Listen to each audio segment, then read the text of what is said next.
Okay, hello. Thank you for watching my third blog post. This one is about an interview with an ELL teacher. This is my mentor teacher, Miss Salazar. She's a 7th grade ELA writing teacher. So we'll go ahead and start with the first question. And it is, in what area of English have you noticed that your ELL struggle with the most? Like you have the most difficulty with? I say it's definitely vocabulary. They're not exposed to 7th grade vocabulary, so they struggle to comprehend. Comprehension. I agree with that because oftentimes I'll see our students, like whenever I'm reading their writing and stuff, I'll see them use code switching. So they'll use Spanish words whenever they don't know the English verb, the English word, or sometimes in class you'll have to say it in Spanish for them, Right. for them to comprehend. So I've noticed that as well. The second question that we have is, how does speaking a second language impact your ELL's cognition? Me speaking second language? Them speaking a second language. And you, I guess. They have to think harder. They always have to think before they write or before they say.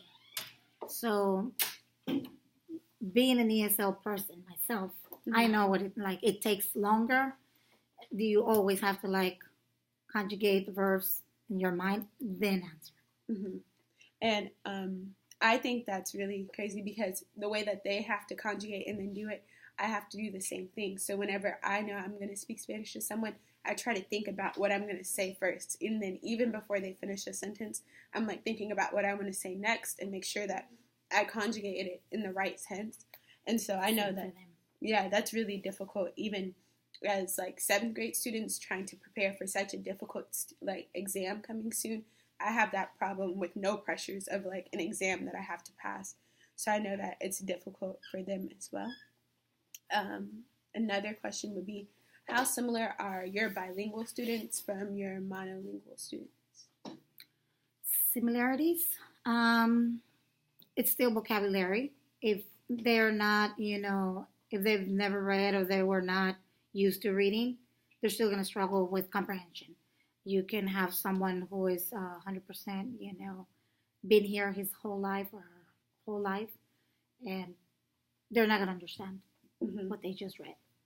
Yeah, I agree with that. But something that I've seen, as in similarities or differences, is that students, for example, Mikkel and Hazelin, they don't have as much of that wait time or think time normally. Mikkel is normally someone who likes to jump. And so I think that's just one difference that I've seen is that they don't take as long to process it. But then again, I think that goes along with not having to code switch and then conjugate and things like that. Because being that is their first language. That would be a contrast. But similarities, they still struggle with vocabulary if they're not exposed. Mm-hmm. True. All right. And then the last one is, how familiar are you with motivation and its role in second language acquisition? This is not the last one. There's one more. Sorry. Oh, okay. As far as motivating, especially my newcomers, I encourage them the best that I can. Can we? Yeah. Okay. Hold on. Sorry. Brief intermission. Just hold on. I'm pretty sure I can cut it.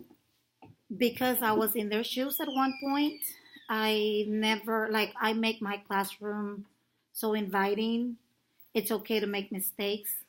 I know that sometimes they don't have that at home. Pressure is on. We came to the United States to have a better life, so you better put all your 200%. And they forget about motivation. So that's a big factor. So what type of motivation do you think is most important for them? Whenever you attempt to motivate them, or other factors that you think motivate them most? Teacher is a big one. I mean, a lot of the times the ESL kids just get ignored. That's the truth. If they make a mistake, they don't correct them. And so how they're going to know that it's wrong if they're, and it's not about correcting them all the time. It's okay to make mistakes, but letting them know Hey, you made progress. Hey, you have a complete sentence. And then as far as them with peers, with friends, it's a huge impact. Mm-hmm. At least it was for me, again, being an ESL learner, that I just picked up English. Like I was born here, but I was put in bilingual classes. So when they threw me in an English class and I just like went with it right away, you get accepted. Mm-hmm. So, because of social norms, exactly. Like if everybody around you speaks English, like you're gonna want to speak English the same way. Whenever I travel, like everyone around me speaks Spanish. I know like English isn't an option if I go to a different country because I know like I'm not gonna eat if I don't speak their language. I'm not gonna be able to go anywhere. Right. And I've seen those motivation factors. I've seen you do that in majority of our classes, but like the one that sticks out to me the most is with Cassandra in 5th period. Like whenever you like, good job, Cassandra. Cassandra doing so great. It lights her up. Like she feels like she can conquer the world. So I think that teacher motivation is one of the greatest impacts on students' learning. Thank you for coming to my 3rd blog post, and I hope that you learned something from it. And thank you again, Ms. Salazar, for being in it.